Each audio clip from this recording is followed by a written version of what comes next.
Isn't it good to be back together? Isn't it great? And as Gary said, you are doing well. You're alive, you're here, and you're learning.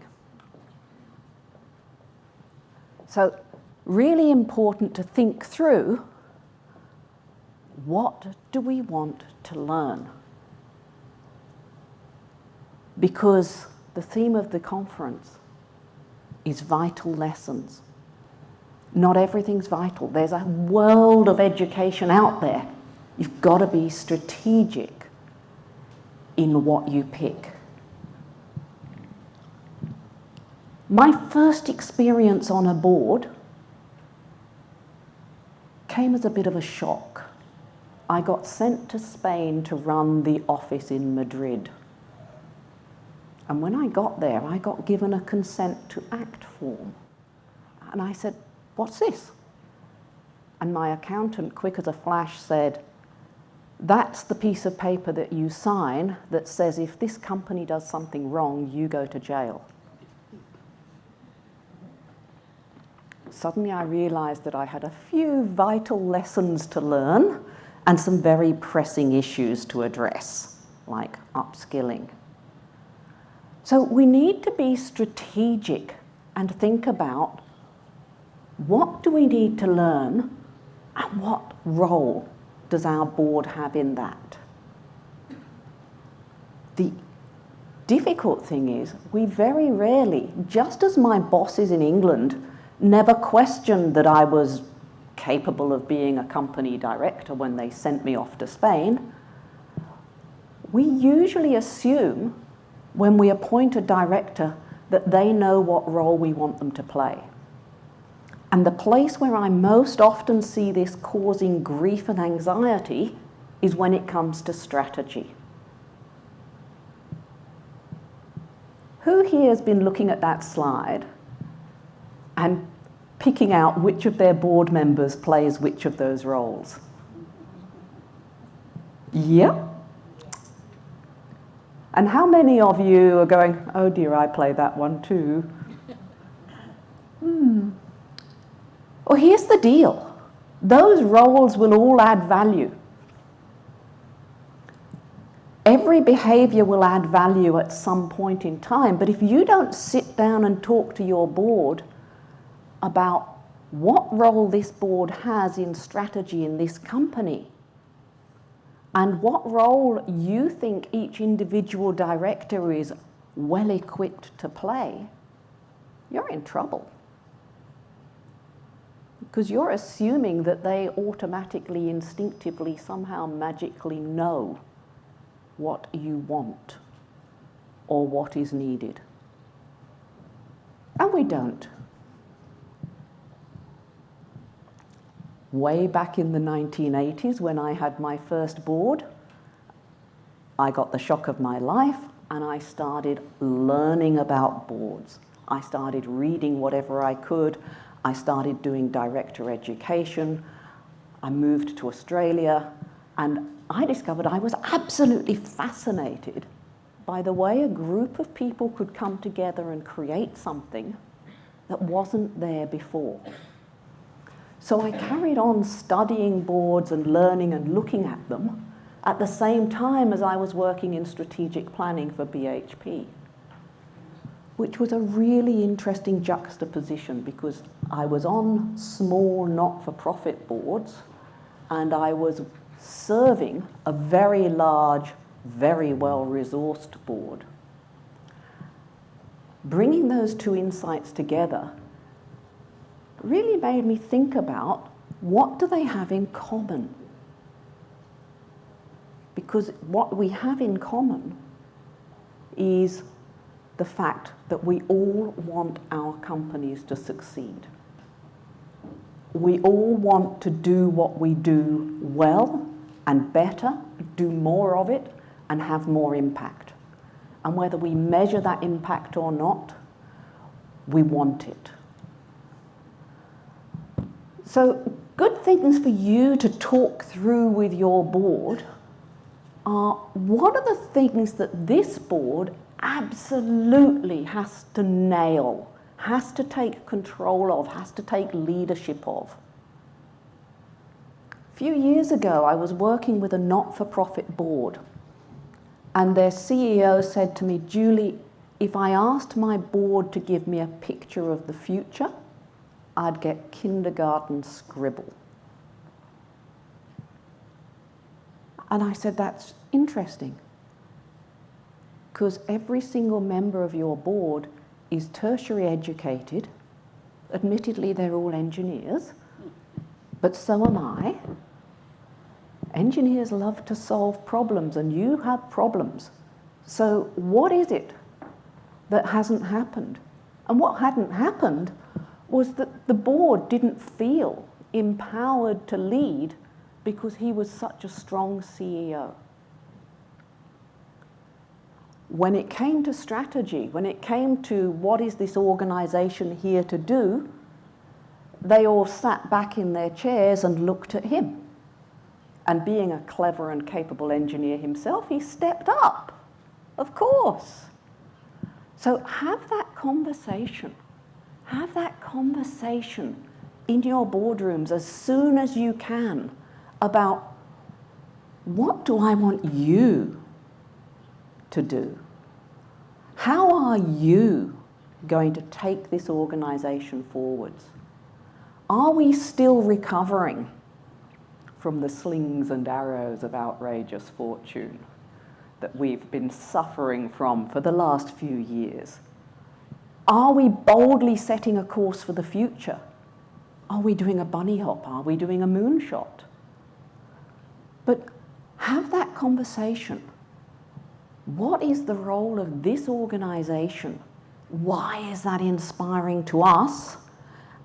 And therefore, as George said, who needs to be leading at the moment? What does our CEO need to be able to take this organization forwards towards its purpose? Has the ethical and cultural tone in your organizations changed? Yeah? When you think about it, what was your company like 10 years ago? What were the established norms? What's it like now? What do people do differently? What do you want them to do in the future? Who on your board can help you think through what you need and make sure that you get it? How do you pay your staff? Who here has a documented remuneration philosophy? One. You're doing well. In a lot of conferences, I only get blank looks, and you're going to be very popular in the next tea break. But very important, think through, how do we reward people? What do we reward them with? And as a board, do we have what it takes to lead this company forward, or do we need to start looking to add to or to change our composition? Have a conversation as well about what should we be doing together? How do we develop elements of our strategy together? What is an appropriate financial goal for this year, for the end of the 5-year plan? What's an appropriate risk appetite? Yeah, 2 years ago, our risk appetites all got ratcheted up. They had to. Are we going to stay there? Or is that just too exhausting and we need to come down and back to a safer ground? Working out what your company can withstand and how. Getting involved in major growth projects. And what's major for one of you might be minor for another of you. Understanding that. There's no such thing as the role of the board. There is the role of your board, and it'll be unique to you.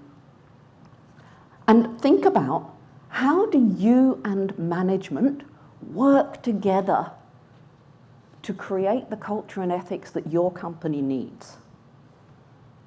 Think about your monitoring. How do you know that the culture and ethics that you've talked about in the boardroom is actually the one that's in operation out there in the organization? How do you know that you're actually delivering your mission? I had a really interesting conversation about measurement and evaluation and assessment earlier this morning, before I'd had coffee, so I probably was fairly useless at it, but never mind. But really important, how do you know that the missions that you have are actually being delivered? What are the indicators? Who do you talk to find out? What about those important stakeholders? One of the things I love about the ACNC governance standards is that they talk about listening to your stakeholders rather than just talking at them. The ASX doesn't require that. That just asks you to broadcast. But think through, what would you be measuring to tell you that your grant funders held you in high esteem, thought you were worthy? What should you be evaluating to tell you that staff think you're a good organisation to work for? And how on earth, we're all talking about staff well-being at the moment, how do you measure that? And then, equally important, have that conversation about when you want your board to stay out of the way. There are board roles and there are volunteer roles. And even if the same person's doing both roles, they're doing them at different times. And they have to be absolutely clear about that. And again, people don't get born with that knowledge. You have to have the conversation to really help them to understand that when I'm here and I'm out on the soccer field coaching the kids, I'm a volunteer. If parents say something to me that's useful for the organisation at a board level, I'm going to listen and remember, but I can't give them any assurances other than I'll mention this to my colleagues. When I'm in the boardroom, I need to lift from that anecdotal up to the strategic level in order to make my contribution worthwhile.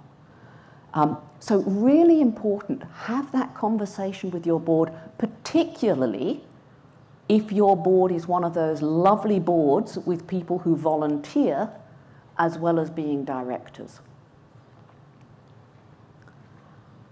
And this is from hot off the presses, published just a little while ago, from the McKinsey Global Board Survey. And they, again, are saying, look, if you want your companies to succeed, you need to make your board more effective.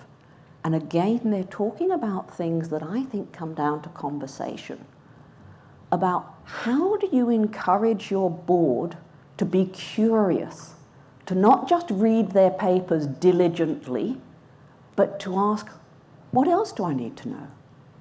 Where are we going in the future? And how can I help us get there? What information's out there that tells me that what we're doing is a bad idea? And how do I use that to mitigate risks without halting progress? How do I make sure that my meetings are effective and that they encourage my directors to make good contributions? How do I train new people? How do I make sure that they don't get the shock that I had when I joined my first board all those years, many, many years ago? And how often, if it's important, do we sit down and talk about, is this board doing what it has to do? Because if you're not having that conversation, you're probably not doing what you have to do.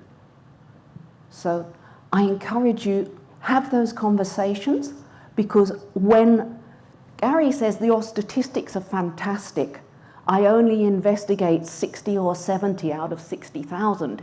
Yeah, that's good.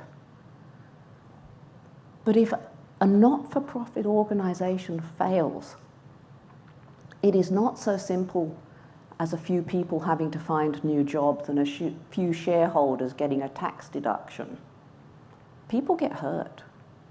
Your organisations are so important that you really need to make sure your board is acting properly and that it knows what its role is. Thank you.